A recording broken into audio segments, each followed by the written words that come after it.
नमस्कार. चला तर मग आळू वड्या कुणाकुणाला आवडतात. आज आपण आळू वड्या बनवणार आहोत. हे पहा, आळू वड्या किंवा चमकुऱ्याच्या वड्या. प्रत्येकाकडे वेगवेगळं बोलतात. हे पहा, मी पाने आणलेली आहेत आळूचे. हे पहा, थोडी थोडीशी फाटलेली आहेत, काही हरकत नाही. हे पाहू शकता. आता मी स्वच्छ करून घेतलेले आहेत पाने. चला तर मग आता आपण एक बेसन पीठ घेतलेलं आहे. त्यामध्ये मी मीठ टाकलेलं आहे चवीप्रमाणे. आपण यामध्ये हळद टाकून घेणार आहोत. त्यामध्ये लाल तिखट टाकलेलं आहे थोडंसं. हे पहा, हिरवी मिरचीची पेस्ट आहे.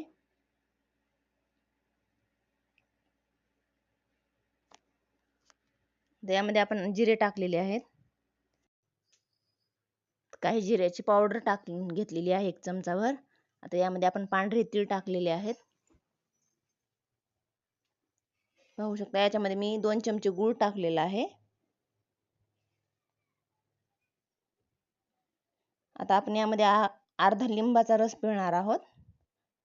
ते घशामध्ये चणचण होतं ते होणार नाही लिंबामुळे. हे पहा, लिंबाचा रस टाकलेला आहे. अर्धा लिंबू घेऊन लिंबाचा रस पिळलेला आहे मध्ये.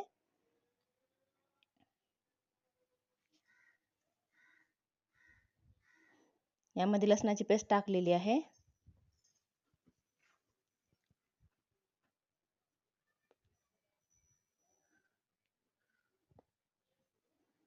तर यामध्ये पाणी टाकून आपण मिक्स करून घेणार आहोत.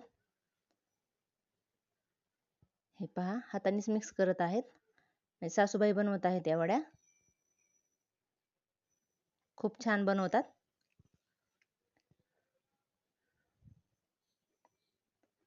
पाहू शकता, हे जास्त पातळही नाही जास्त घट्टही नाही. तर हे आपण आळूची पानं घेतलेली आहेत. त्याला आपण लावून घ्यायचं आहे. छोटे पान असल्यामुळे ॲडजस्ट करून लावावं लागलं आहे. पहा, त्याच्यावरती आणखी पान ठेवून आपण हे पीठ लावून घेणार आहोत.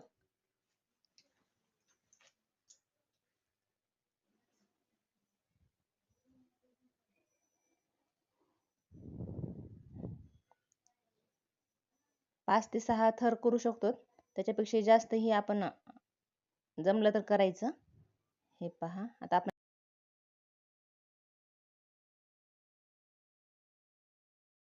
रोल करून आपण याला उकडायला ठेवायचं आहे.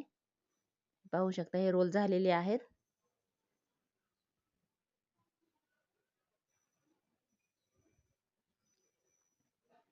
असं सर्व बनवलेले आहेत रोल. हे पहा, आता मी एका पातेल्यामध्ये पाणी ठेवलेलं आहे गरम करण्यासाठी. यावरती मी चाळणी ठेवलेली आहे. याला मी गरम करून घेतलेलं आहे पाण्याला. पाण्याला पूर्ण उकळी आल्याच्या नंतर आता ठेवणार आहे मी, म्हणजे लवकर उकडले जातील. हे पहा, सर्व ठेवून घेणार आहे. तर यावरती झाकण ठेवून आपण वाफवून घ्यायचं आहे. 15 ते 20 मिनिट लागतील याला वाफवण्यासाठी. पाहू शकता. आपण चेक करूयात. हे गच्च झाले याचा अर्थ हे व्यवस्थित उकडले गेलेले आहेत असं समजायचं. पहा, गच्च झालेली आहेत. आता आपण काढून घेऊया एका ताटामध्ये.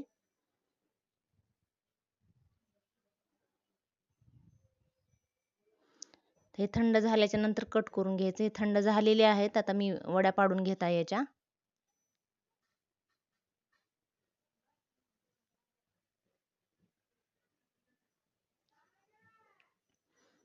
अशाच प्रकारे सगळ्या वड्या करून घेतलेल्या आहेत मी.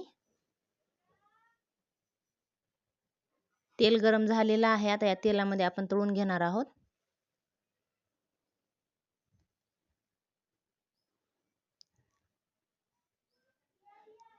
त्याला आलटून पलटून तळून घ्यायचं. पाहू शकता, हे कलर लालसर होईपर्यंत तळायचं.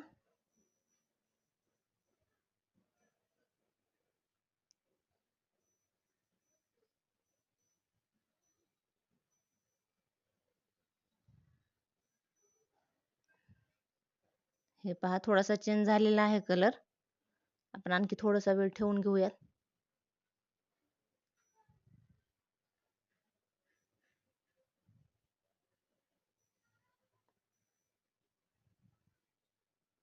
लालसर होईपर्यंत तळल्याच्या नंतर मस्त असं खरपूस होतील या.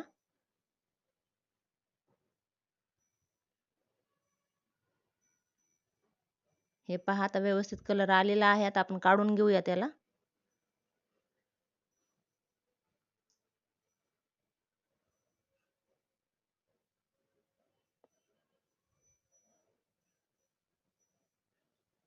पहा हे छान दिसत आहेत. नक्की एकदा ट्राय करा आणि व्हिडिओ आवडला असेल तर लाईक, शेअर, सबस्क्राईब करायला विसरू नका. धन्यवाद.